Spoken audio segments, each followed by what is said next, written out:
সকাল বন্ধুরা, good morning, নমস্কার সবাইকে। আশা করি তোমরা সবাই ভালো আছো। ভালো তো থাকতেই হবে, দেখো জীবনে বাঁচতে গেলে ভালো থাকাটা খুব জরুরি। কারণ আমরা নিজেরা ভালো না থাকলে আমাদের আশেপাশের কাছের মানুষগুলোকে ভালো রাখতে পারবো না। যেমনভাবে আমি এখন ভালো আছি, অনেকটা ভালো আছি। কারণ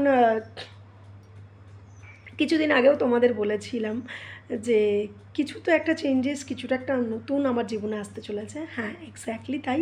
তোমরা অনেকটাই জানো যে এই ছোট্ট বাসাটা, এটা আমার বর খুব কষ্ট করে, ভাড়ার হোক তবুও নিজের স্বাধীনতা, মানে এই ঘরটার মধ্যে আমিই রানী, আমি মহারানী, আমি চাকরানী, সব যা বলতে পারো পুরোটাই আমার। ওই যে আমরা ছোটোবেলায় একটা কবিতা পড়েছিলাম না, চড়াই পাখি আর বাবুই পাখির, যে ছোট হোক তবু ভাই নিজেরও বাসা। মানে এখানে শান্তির কোনো শেষ নেই।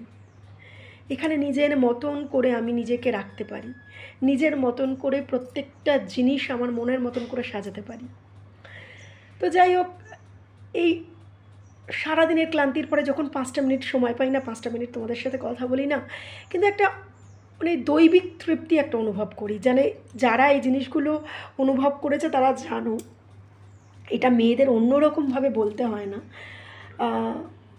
আগে সবই ঠিক ছিল, কিন্তু সেই স্বাধীনতা, সেই তৃপ্তি, সেই শান্তি আমি কিন্তু খুঁজে পাইনি, যেটা আমার স্বামী, আমার বর কিন্তু দিয়েছে। আমার এই হাসি মুখটা দেখে ওরও সারাদিনটা খুব ভালো যায়।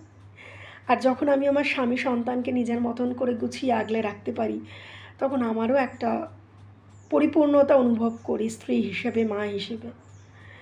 যাই হোক, কথা বললে কথার শেষ হবে না আমার। আর এখানে বলার মতন কে আছে তোমরা ছাড়া, তাই তোমাদেরকে বলি।